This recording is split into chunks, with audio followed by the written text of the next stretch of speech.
그루밍이라는 범죄가 최근에 성행하고 있습니다.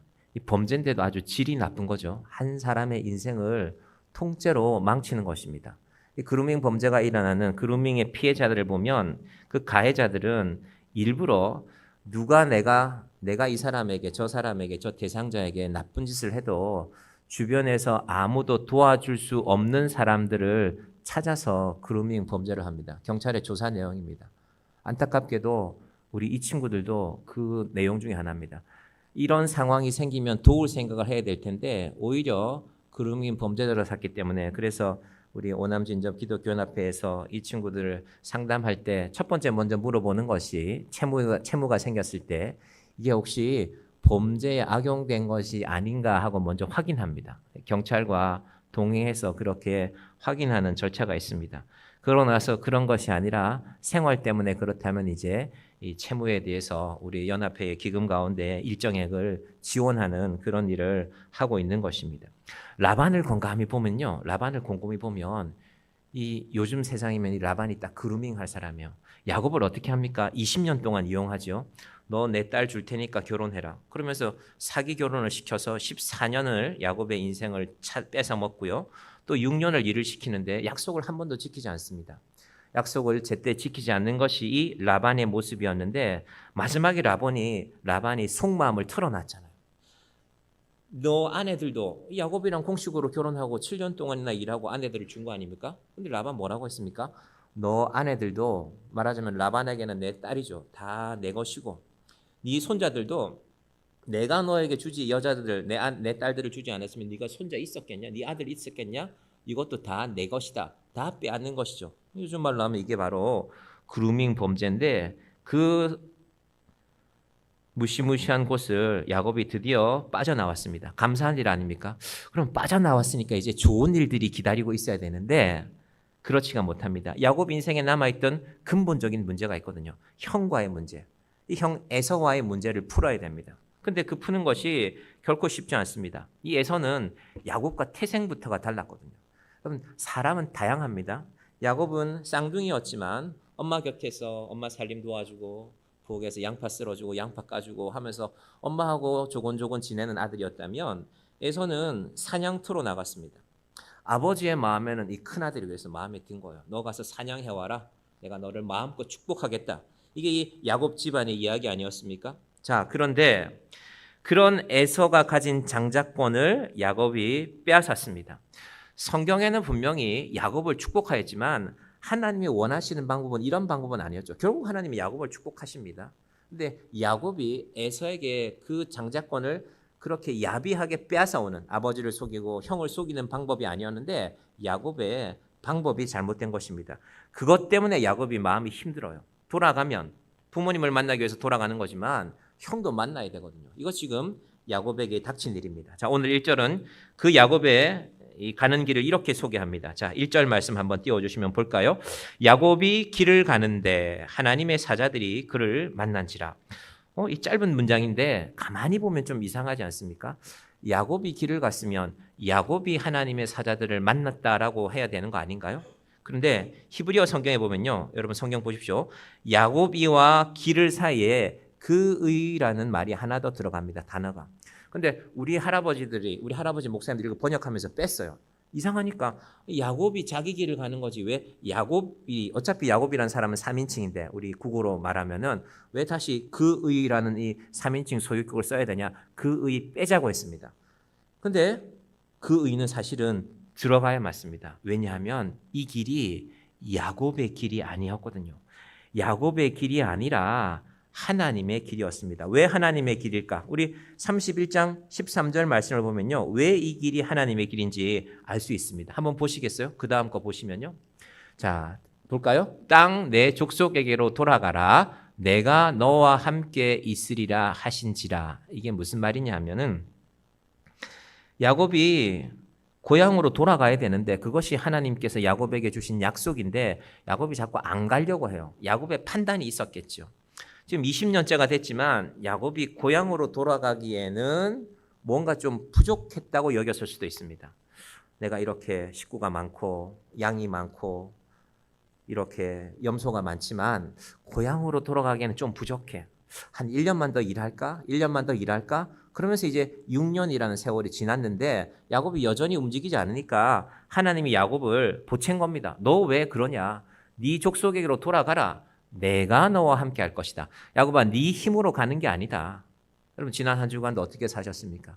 여러분이 수고하고 애쓰고 노력하고 계획하고 그 가운데 내 계획대로 다 되지 않았죠. 그래서 우리는 항상 어느 자리에 머물러 있습니다. 여러분 항상 인생에 그런 거 있지 않습니까?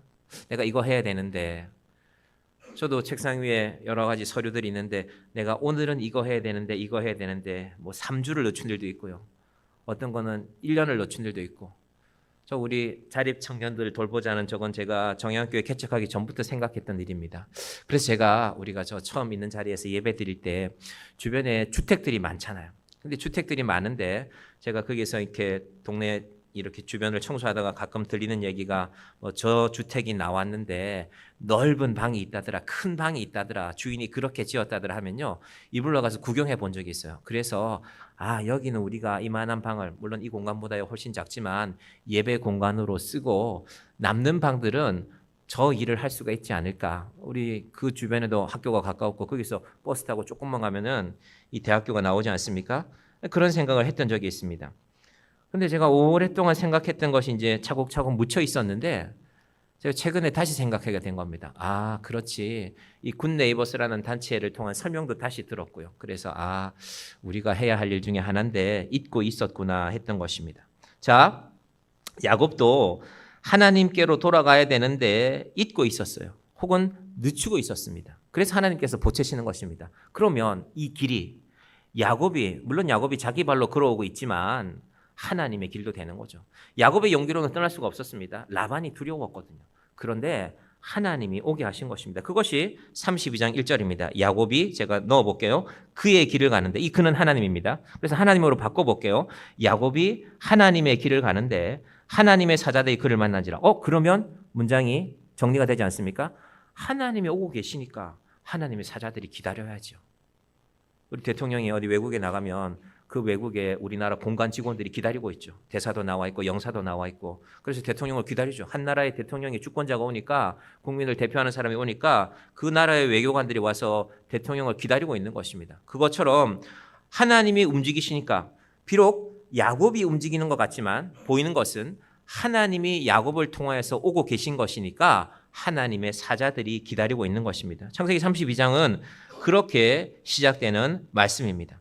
그래서 그의 길이란 하나님의 길을 말한다라는 말씀을 먼저 드렸습니다. 자, 그렇게 해서 야곱과 하나님의 사자가 만나는데, 하나님의 사자들 입장에서는요, 하나님의 사자들이 그를 만난지라. 이때 이 글을 잘 해석해야 됩니다.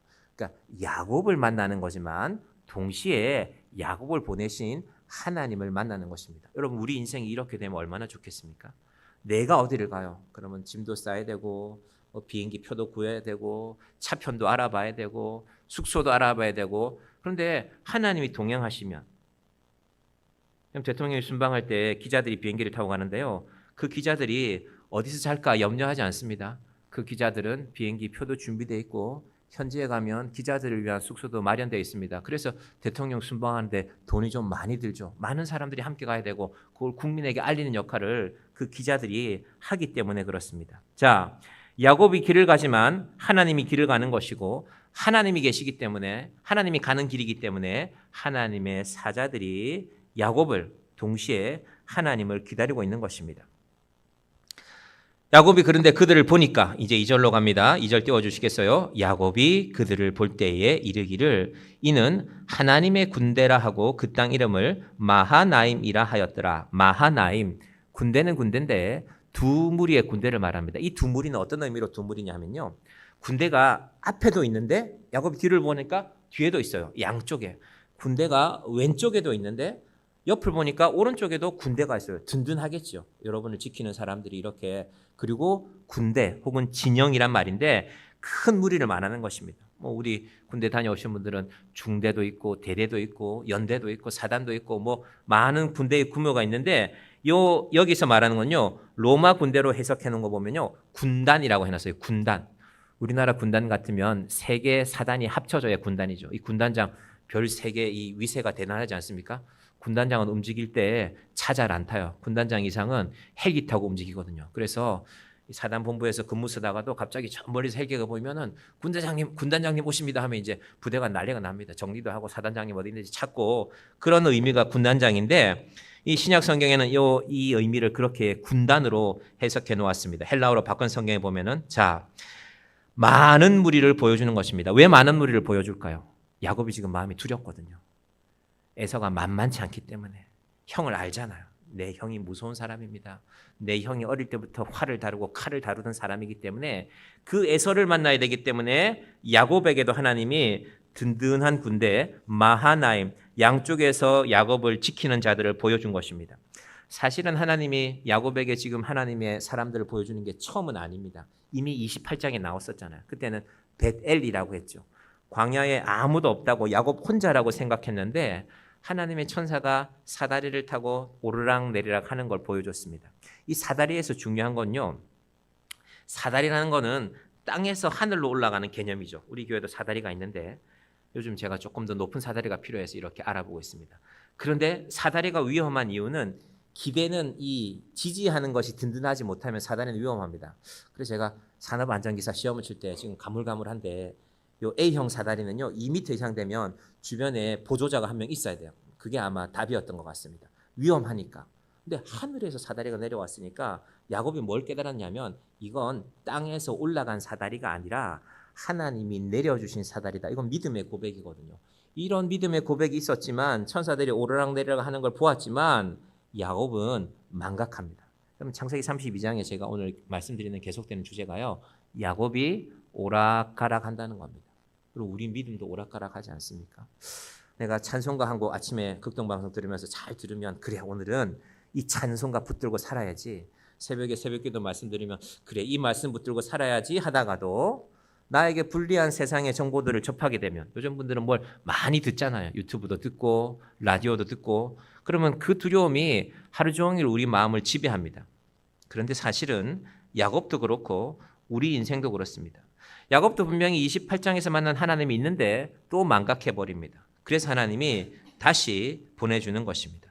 자, 하나님이 마하나임이란 군대를 보여줬으면 어떻게 하면 좋을까요? 야곱이 안심하고 하나님이 이렇게 많은 군대를 보내주셨구나. 내가 염려할 것이 없구나. 내가 무엇을 두려워하는가 하고 나가면 좋겠지만 야곱은 그렇게 하지 않습니다. 왜냐하면 야곱이니까. 자, 야곱이 어떻게 할까? 3절을 한번 보겠습니다. 3절 야곱이 세일 땅 에돔 들에 있는 형 에서에게로 자기보다 앞서 사람들을 보내며 야곱의 특징이죠. 야곱은 철저하게 준비합니다. 조사합니다. 정찰합니다. 그러면서 그들에게 이렇게 말하는데요. 야곱의 종들에게 하는 말이 4절인데요. 한번 볼까요? 그들에게 명령하여 이르되 너희는 내 주 에서에게 이같이 말하라. 주의 종 야곱이 이같이 말하기를 내가 라반과 함께 거류하며 지금까지 머물러 있었사오며. 이거 쉬운 문장 같지만 해석을 잘 해야 되는 문장입니다. 왜 이런 얘기를 할까?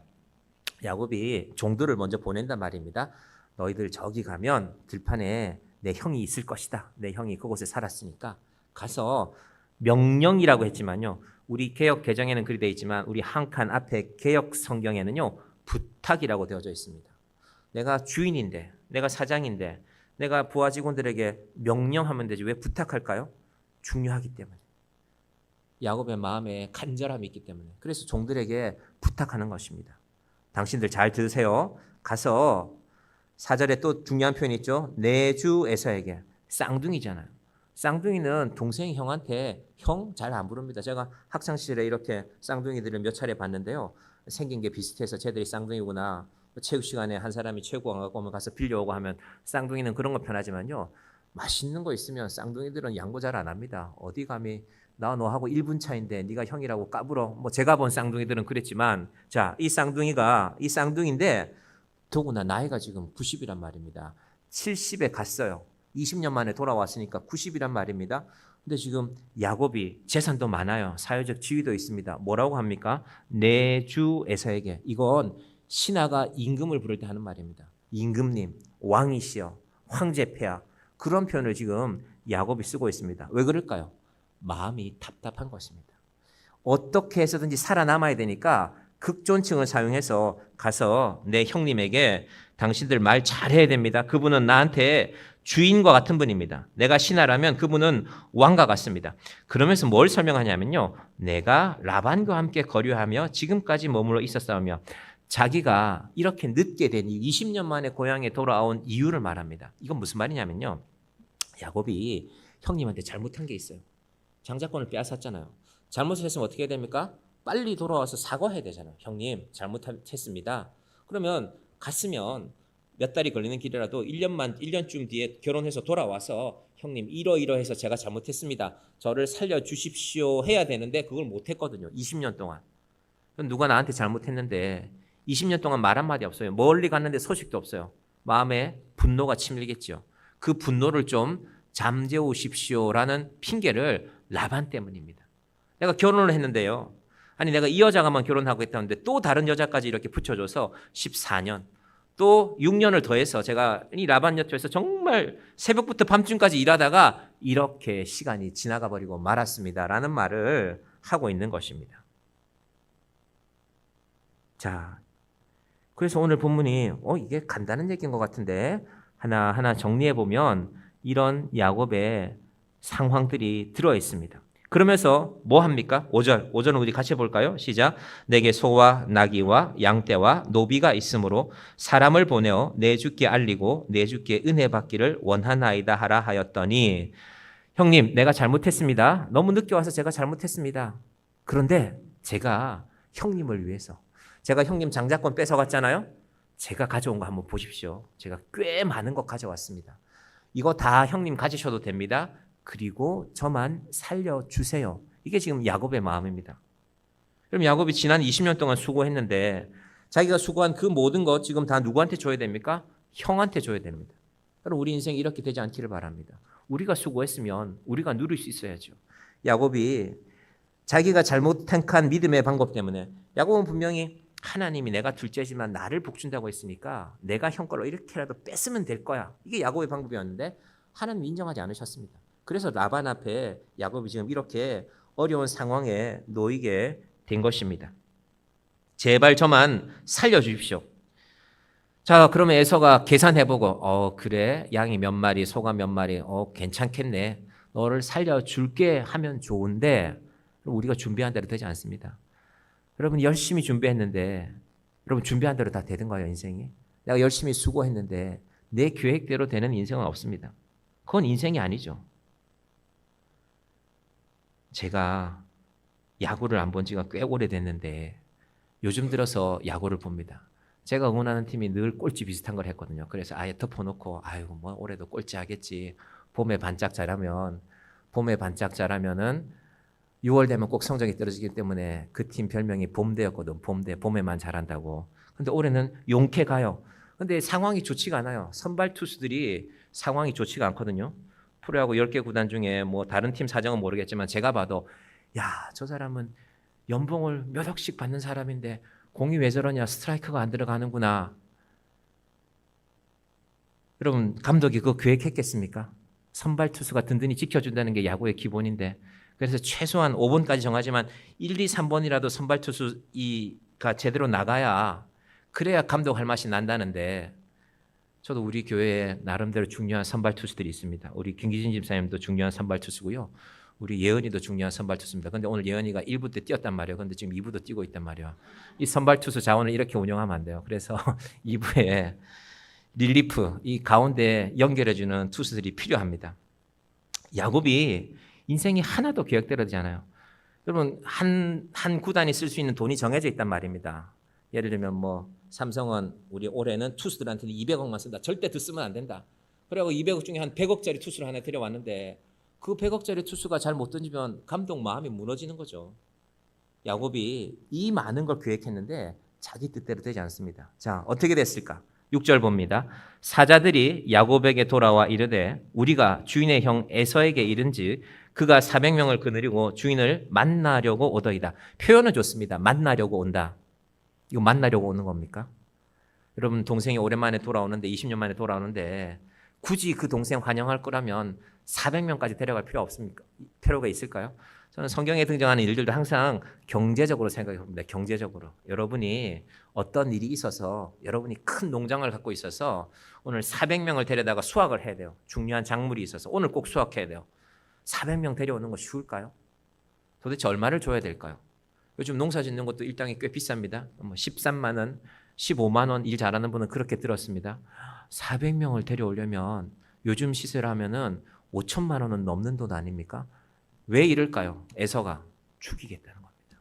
네가 아무리 많은 걸 갖고 와도 내가 오늘 너를 살려두지 않겠다는 의미가 바로 이 400이라는 숫자에 들어 있습니다. 아브라함이 조카 롯을 구하러 갈 때 혹시 몇 명 데려갔는지 생각나십니까? 318명을 데려갔습니다. 아브라함이 아마 모을 수 있는 최대한의 숫자였을 거예요. 그 할아버지 아브라함보다 이 손자 에서가 능력이 있습니다. 400명을 이끌고 옵니다. 그냥 사람들이 아니겠죠. 활 쏘는 사람, 칼 쓰는 사람, 창을 쓰는 사람, 용맹한 사람들 400명을 몰고 옵니다. 그러니까 지금 야곱의 모든 계획이 이 400이라는 숫자 앞에서 다 무너지는 것입니다. 400명을 데려왔다는 것은 나를 죽이겠다는 것이구나. 야곱이 깨닫죠. 그래서 7절이 나옵니다. 7절 야곱이 심히 두렵고 답답하여 자기와 함께한 동행자와 양과 소와 낙타를 두 떼로 나누고 야곱의 첫 번째 계획은 실패했습니다. 이제 두 번째 계획 도망쳐야 되는데 근동지방의 유목민들이 사용하는 제일 일반적인 방법입니다. 두 떼로 나눠서 양쪽으로 도망가는 겁니다. 그러면 하나는 살겠지. 한쪽이 잡히더라도 하나는 살아야 된다는 것이 야곱의 계획입니다. 8절에 그대로 나오죠. 이르되 에서가 와서 한 떼를 치면 남은 한 떼는 피하리라 하고. 자, 이제 야곱의 계획은 다 했습니다. 이 다음에 야곱이 뭐 할까요? 야곱이 드디어 하나님을 찾습니다. 한번 곰곰이 생각해 보십시오. 우리도 야곱처럼 할 때가 많지 않습니까? 내 계획 다 하고 야곱처럼 부탁도 해보고 백도 써보고 내 권력은 어디 없나, 고등학교 동창들 중에 좀 쓸만한 사람이 없나 다 찾아보고 안 되면 마지막에 하나님을 찾습니다. 야곱이 그렇게 합니다. 9절 보겠습니다.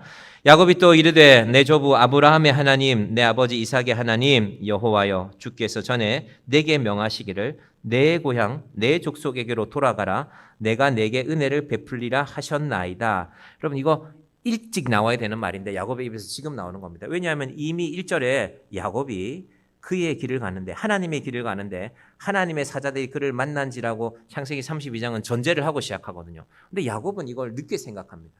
우리도 하나님은 좀 늦게 생각하지 않습니까?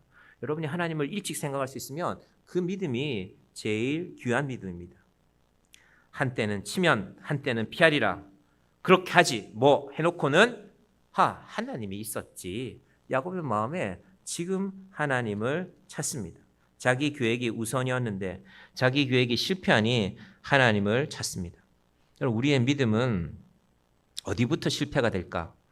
제가 다음 주에는 7월이 시작되는데 우리 어린이 성경학교도 있지만 어른 성경학교라는 의미로 이 창세기의 근본을 한번 다시 살펴보려고 하는데요. 그럼 우리의 믿음의 시작은 항상 창세기 1장 1절을 믿지 못하는 데서, 망각하는 데서, 잊어버리는 데서, 믿기는 믿는데 희미하게 믿는 데 시작됩니다. 정말로 하나님이 천지를 창조하셨다면 지금 내가 고민하고 있는 그 모든 문제들은 그 앞에서, 하나님을 세상을 창조하신 믿음 앞에서 정리될 수 있습니다. 근데 그게 흔들려요. 그게 헷갈리고, 특히 우리 아이들은 학교에 가면 진화라는 것을 배우거든요. 그럼 세상에 많은 이론이 있는데 제일 진화하지 않는 것이 진화론입니다. 제가 다음 주나 그 다음 주에 한번 다루게 될 것입니다. 그럼 진화론이 전부라고 믿으실 필요 없습니다. 진화론에도 여전히 구석들이 많습니다. 짧게만 말씀드릴게요. 이미 말씀드린 거지만요. 진화는 시작이 생물 진화잖아요. 그러니까 제일 단순한 것이, 예를 들면 우리 고등학교 책에는 아메바라는 게 나왔는데 아메바가 진화해서 우리가 되었다는 겁니다. 아메바가 양서류가 되고 파충류가 되고 조류 이런 것들이 하나하나 진화해서, 지금 학자들이 진단하는 근본적인 문제 중에 하나는요, 새가 굳이 인간이 될 필요가 있을까? 하늘을 홀홀 날아다니면 되는데 그게 진화의 방향이라면, 원숭이가 인간이 되는 것에 대해서는 우리가 많이 들었는데요. 식물들은 물 안에 사는 물고기가 굳이 불편한데 밖으로 나올 필요가 있나요? 물 밖으로? 물 밖으로 나오면 위험한데 죽을 수도 있는데 사실은 진화는 그걸 설명해야 됩니다. 진화의 모든 이론이 맞다면 그게 설명이 안 되고요. 더 근본적인 거는 생물 진화가 가능성이 없으니까 그래서 그러면 그 원초 생물은 어떻게 생겨나는데 아메바라는 거는 그래서 두 번째 나온 진화가 우리가 창세기 전반부 할 때 기억나시는지 모르겠지만요. 화학 진화였습니다. 화학 진화. 화학 진화는 생명이 없던 것에서 어떻게 하다 보니까 생명이 생겼다. 그걸 증거하는 이론은 화학이다. 이제 거기에는 생물까지 더해서 두 가지를 합치니까 요즘은 대학교에 가면 생화학이라는 전공이 있는데요. 그런데 그 문제도 명확하게 해결되지 않았습니다. 그래서 교과서에 책이 있다고 교과서를 만든 사람들이 다 압니까? 그것을 우리가 매지만 됩니다. 문제는 아이들은 학교에서 일주일 내내 보내는데 학교에 가면 과학 시간이 많은데 그 문제 앞에 우리가 어떻게 답해야 될까? 제가 그런 말씀을 다음 주나 혹은 다다음 주에 한번 드리려고 하는 것입니다. 자, 다시 본문으로 들어갑니다. 야곱이 자기의 모든 계획대로 되지 않고 마지막에 하나님을 찾습니다. 그러면서 야곱이 했던 말, 9절의 중요한 말이 주께서 전에 명하시기를. 여러분 이거 우리 기도에서 대단히 중요한 요소입니다. 우리가 사람에게 부탁할 때도요. 내가 죽게 생겼으니까 나 좀 살려주세요라고 누군가를 찾아갈 수 있겠죠. 변호사를 찾아갈 수도 있고 의사를 찾아갈 수도 있고 경찰을 찾아갈 수도 있겠고 나 좀 살려주세요. 당신 힘이 있으니까. 그러면 우리와 특별한 관계가 있으면 모르겠지만 우리와 관계 없으면 뭘 요구합니까? 그래 넌 뭘 줄 건데? 변호사들은 많은 비용을 요구하죠. 생각보다 많은 비용을 요구하지 않습니까? 야 그거 내 몇 달 월급인데 내가 1년을 모아도 그만큼 모으지 못하는데 변호사들은 당연하게 달라고 합니다. 내가 좀 당신 살려줄 건데 이만큼 안 줄 거야? 라고 말하지 않습니까? 그런데 야곱은요. 주께서 전에 명하시기를. 그런데 나와 약속했던 그 사람이 사실은 나한테 중요한 관계가 있어요. 약속을 했어요. 문서를 써줬어요. 당신이 아무리 힘든 사건이 있어도 내가 무료로 변론하겠습니다라고 어떤 변호사가 써줬다면 얼마나 좋아요. 여기 약속이 있으니까 당신 나 변론하시오라고 하면 되잖아요. 야곱이 그 얘기하는 겁니다. 하나님, 주께서 전에 내게 명하시기를 하나님이 약속하신 것 아닙니까? 내 고향으로 돌아가라고. 자기 일은 다 해놓고 지금 하나님 다시 찾는 겁니다. 그것이 창세기 32장의 결론입니다. 야곱이 그의 길을 가는데 야곱이 하나님의 길을 갔는데 한참 뒤에 하나님을 생각해내는 것입니다. 여러분 우리 인생이 너무 늦게 하나님을 생각하지 않기를 바랍니다. 오늘 하나님을 생각하시기 바랍니다. 여러분이 주일날 모였다가 이렇게 흩어지면 하나님은 우리 성도들에게 어떤 의미가 있었을까? 저는 목사니까 저한테 주어진 일이니까 설교를 하겠죠. 제 나름대로 고민도 하고 생각도 하고 뭔가를 열심히 만들어서 여러분한테 이렇게 하지 않습니까? 그런데 정작 여러분이 다 이렇게 떠나고 나면 또 한 번 더 생각합니다. 과연 오늘 나의 설교는 우리 교인들에게 얼마나 의미가 있었을까? 가끔씩 그런 생각합니다. 점심 때 맛있는 메뉴가 나오면 설교는 하나도 생각 안 하겠구나 라는 생각을 하는데 여러분 그래서 맛있게 만드시되 설교를 다 까먹을 만큼 너무 맛있게 만들지는 마시기 바랍니다. 자, 야곱이 웃으라고 드리는 말씀인데 왜 이렇게 긴장하시는지. 자, 야곱이 9절에 보시면요. 9절 보십시오. 주께서 전에 내게 명하시기를 이라고 하나님을 한번 언급합니다. 하나님 생각해보니까 저한테 약속하신 거 있잖아요. 하나님이 가라고 했잖아요. 그것이 9절이라면요. 12절도 보십시오. 또 한 번 나옵니다. 주께서 말씀하시기를 내가 반드시 내게 은혜를 베풀어. 이건 야곱의 할아버지 아브라함에게 창세기 12장 1절, 2절, 3절에서 하신 말씀입니다. 하나님 내 할아버지한테 약속하셨잖아요. 내가 그 약속 때문에 여기 돌아온 것 아닙니까? 여러분 야곱이 하나님에 대해서 분명하게 두 가지 의미를 첫 번째 의미를 알려줍니다. 하나님은 어떤 분인가? 하나님은 말씀하시는 분이고 두 번째 하나님은 약속하신 분이라는 겁니다. 말씀은 야곱에게 하셨고 약속은 야곱의 주상, 야곱의 할아버지 아브라함에게 하셨습니다. 여러분 그래서 말씀과 약속이 이렇게 많습니다. 왜 많을까요? 왜 부모님들이 우리 보면 우리는 잔소리로 여기잖아요. 아이들은. 근데 왜 부모님이 우리 아이들에게 말씀을 많이 할까요? 잘 안 지키잖아요. 또 어기잖아요. 그대로 하지 않으니까 하나님은 계속해서 말씀하시고 또 약속하시는 것입니다. 여러분 그래서 오늘 한 가지를 알고 가시면 됩니다. 하나님은 어떤 분이실까? 하나님은 말씀하시는 분이고 약속하시는 분인데 그 말씀과 그 약속 앞에 나의 반응은 무엇일까? 이것이 믿음입니다. 여러분 오늘 설교 끝나고 나면 여러분의 인생의 문제들 생각하겠죠. 내가 대출 받은 거 그거 갚아야 되는데, 내가 그 문제 해결해야 되는데, 내가 이 문제 풀어야 되는데. 그런데 그 모든 여러분의 고민과 염려 앞에 먼저 하나님이 여러분에게 명령하신 것이 살아있기를 바랍니다. 기억나시기를 바랍니다. 그래, 그 약속이 있었지. 그리고 하나님이 약속하신 것이니 당당하게 요구해야죠. 하나님, 이거 약속하셨지 않습니까? 나는 이 약속을 믿습니다. 하나님 이 약속을 지켜주십시오. 여러분 우리의 기도가, 우리가 세상에서 조금만 지위가 높은 사람들 앞에 가면 얼마나 주눅들게 살아갑니까? 여러분 회사가 큰 회사인데 여러분 회사 사장님이 부르면 긴장되죠. 사장님이 내가 뭐 잘못한 거 있나? 긴장되는 인생 아닙니까? 야곱이 이 많은 재물을 가지고도 라반 앞에 지금 꼼짝을 못하지 않습니까? 나이가 90인데 그 많은 재물을 갖고 있는데 얼마나 힘들게 이 재물들을 모았습니까? 근데 그것이 라반이라는 한 사람 앞에서 아무 소용이 없어지는 것입니다. 여러분 우리 인생이 이렇게 되지 않기를 바랍니다. 방법은 하나입니다. 하나님의 말씀을 기억하는 것입니다. 기독교가 이 땅에 들어와서 140년이 지났는데 그동안에 특히 한국 사회 변화가 많았는데 대부분의 한국 사람들은 글을 읽을 수가 있게 됐습니다. 문맹이 거의 없는 나라가 됐거든요. 우리 교육의 힘입니다. 그러면 그런 능력을 가지게 됐으니까 이제 우리가 해야 될 그 다음 일은 말씀 앞에, 지금은 혹시 내가 눈이 나빠져서 읽지 못해도 들을 수 있는 시대가 됐잖아요. 다 우리 어르신들도 요즘은 스마트폰 갖고 있으니까 자녀분들이 조금만 도와주시면 엄마 이것만 누르면 말씀이 들립니다. 우리 어르신들도 요즘 웬만하면 유튜브 다 찾잖아요. 유튜브에요. 창세기 32장 치면 창세기 32장을 잘 읽은 말씀들 혹은 창세기 32장을 설교한 많은 내용들이 있습니다. 열심히 들으시기 바랍니다. 그래서 오늘도 말씀 안에 거하시길 바랍니다. 자, 오늘 설교의 결론은 두 가지입니다. 9절과 12절. 우리 9절 한번 다시 봅시다. 이 말씀 앞에서 우리 인생이 야곱처럼 더 이상 흔들리지 않기를 바랍니다. 올해가 절반 남았는데 혹시 지난 전반기는 내가 이리 왔다 저리 갔다 했다면 이제는 이 말씀 붙으셨으면 좋겠습니다. 9절 보겠습니다. 야곱이 또 이르되 내 조부 아브라함의 하나님 내 아버지 이삭의 하나님 여호와의 주께서 전에 내게 명하시기를, 그리고 12절로 갑니다.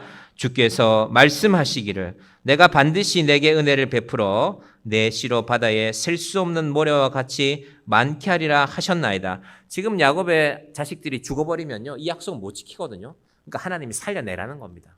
사실은 상황은 죽게 생겼어요. 라반이 400명이나 끌고 왔으니까 한 놈도 살려두지 말라는 것이 라반의 명령 아니었겠습니까? 라반은 저런 자세로 왔는데 하나님이 살려주셔야 됩니다. 약속하셨으니까. 여러분 하나님께서 우리에게 말씀의 충만함으로 이 당당함을 주시기를 바랍니다. 그래서 사람 찾아가기 전에 하나님 앞에 먼저 하나님 내가 이 약속 붙들고 기도하겠습니다. 의사는 우리에게 많은 도움을 줍니다. 그렇다고 의사가 우리를 완벽하게 낫게 하는 건 아닙니다. 우리 질병은 웬만큼 낫습니다. 웬만큼. 그리고 우리를 온전하게 하시는 분은 하나님이십니다. 법적인 문제, 민사소송은요 시작하면 30년 이상 간 소송 많습니다. 길게 따져보면 전라남도 신안군에 있는 한 섬에 관한 토지의 소송은요 300년을 이어온 소송이 있습니다. 조선시대부터 시작됐어요. 제가 자세한 얘기는 안 드리겠지만요 이게 해방 지나고 나서 1990년대에 끝이 난 소송이 있습니다.